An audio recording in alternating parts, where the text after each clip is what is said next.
Usap isip. Ganda-ganda mo today. Oh my God. Ano, wala to. Lakado siya, Ano di ba?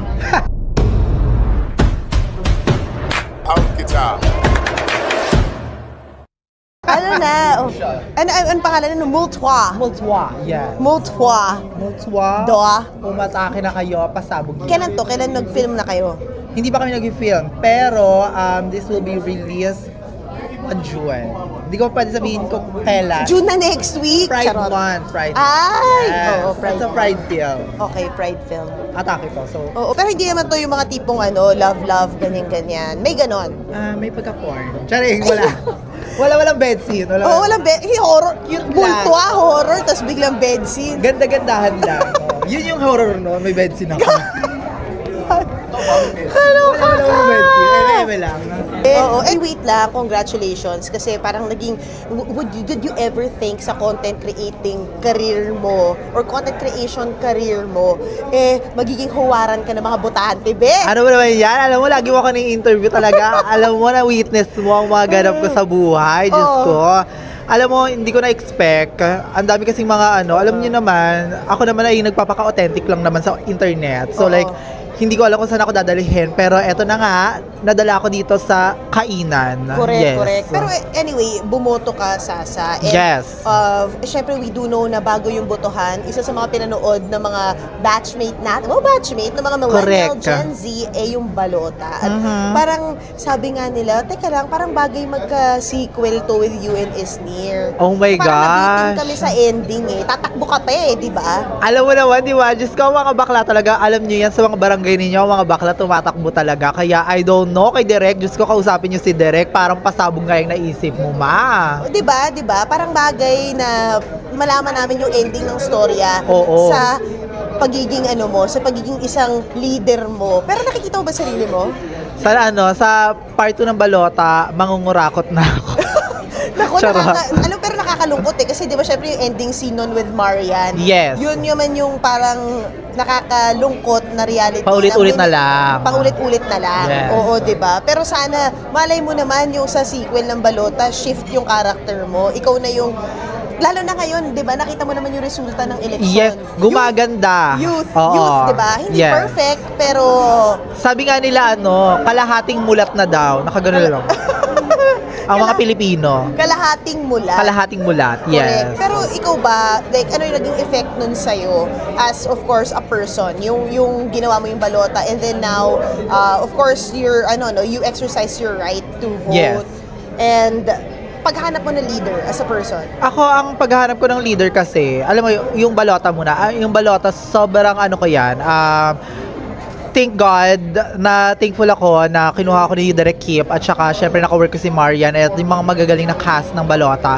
Sobrang parang passion na nga for me kasi talagang alam mo naman nagsimula ako sa internet, talaga mahirap talaga ako, so apektado talaga ako ng politika. Kaya alam mo yon, hanggang sa ngayon na syempre hindi tayo makakalimot, nanggaling tayo sa laylayan, tatandaan natin ang laylayan. So ang balota ay represented kung sino ko noon at kung sino yung mga kaibigan ko ngayon, at syempre hindi pa rin natin nakakalimutan. At ayun. Oy, pero alam mo, nakakatuwa sa yung naging career mo sa content creation kasi parang ang dami mong nakasabayan na alam naman natin gano'ng ka-sensitive ang internet at na-cancel, di ba? Pero ikaw, ano yung naging mo, North Star mo, naging values mo as a person na ini-exercise mo sa internet kung bakit andyan ka pa rin hanggang ngayon? Ako lang naman, tulad nga sinabi ko, pagiging authentic lang talaga. Ako kasi, pinalaki ako ng nanay ko. Nanay ko kasi talaga, oh my God, hello, shoutout sa iyo mama, hello, nandito na ako.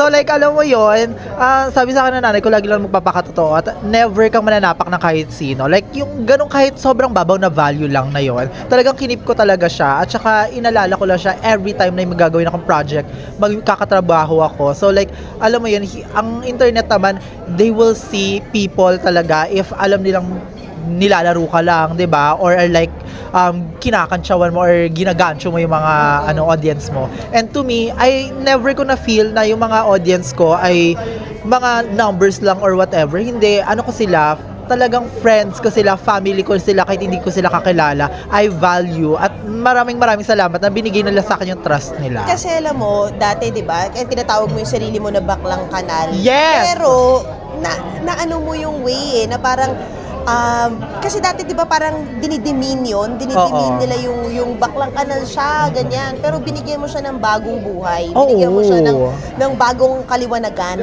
'di ba? At kalinangan sa ating mga audience. Ano yung pressure sa you to carry that? Because hindi lahat pinalaki kagaya mo. 'Di ba? Oo. Na hearing this na sinabi na nanay mo wala kang aapihin, 'di ba? Huwag ka mananapak ng tao. But really, right? Like your authentic self is uncancelable.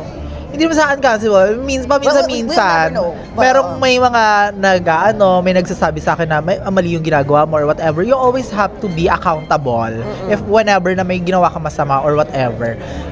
To me, syempre ang pressure dito kasi is yung mga nire-represent ko, alam ko kung sino sila, alam ko anong klaseng tao sila, at alam ko deep in my heart na yung mga baklang kanal nga naman ng mga nakshi ko, alam ko na I have to be someone na ilo-look up nila, na talagang pag in-idol nila, oh my gosh, nakaka-proud. And walang masama sa pagiging baklang kanal dahil hindi natin problema or hindi natin kasalanan na mahirap tayo, nanggaling tayo sa kanal. Pero ang lagi mong tatandaan is doon ka nang galing, be proud of it, at never mo kakalimutan kung saan ka nang galing. I love it. Ay, magtatanggap ka ba ng iba pang showbiz projects after? Ay, marami pa, wala na akong pera eh. Ano project? Ano, may Prime Video ba to? May ano ba? Ay! Takeshi's Castle ka ba? Nako, ayun na nga, hindi ko alam, pero sana mag-work with Prime Video at marami pang mga ganap pa. Ayan, meron meron akong movie, oh my God. Oh my God, ano yes, to? Atake. Actually, ang pangalan niya ay Multswa. Ano? Yes. Spell? Multswa. Multo na binakla, yes. Multwoh. Ano siya? Pang-Halloween ba to? Ano to? Horror, comedy, drama, gano'n. Pinagsalo-salo ni remix lahat, gano'n. Sino sa mo?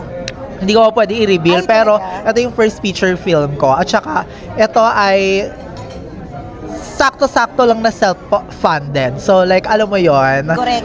Directed by? Directed by Nang maitanong na? Rod Singh, yes. Oh. Rodina Singh, yes. For Ang director ng commercial release. Mamu. For commercial release or YouTube Oo. release, di natin sure. Okay. Malay mo. Basta ma-release. Basta ma-release, bakala, Diyos ko. Oo, kailangan mo na. Nagigigil na ako eh. Bakit? Ano bang pinagkakabalan mo ngayon? Saan ka nag-i-invest? May mga bago ka bang investment sa buhay? Eto nga, nag-invest ako dito sa movie na to kasi marami nagsasabi as a kasi. producer, Oo, kasi grabe. yun nga, kasi nga walang nagpo-produce ng queer films. Oo. Ang mapagbaklaan yan. Marami naman Meron, pero alam mo yun, hindi ka may certain type na gusto lang sila, tulad ng mga BL, pero yung mga tipo Correct. sa ating mga, alam mo yun, fem, di ba? Trana, atake na malalambot na bakla, medyo hindi nila fina-funding. So like, for me, sige, dahil walang maniniwala tayo sa sarili natin. So, ayun, ilalaban natin I'll do to. it myself. I'll do it myself, di ba? TikTok trend. Correct. Oo. Ganon siya. Ganon ang Oh my atake. gosh. Bakit ka nag-invest dito? Kasi alam ko na ang queer film ay isang space na dapat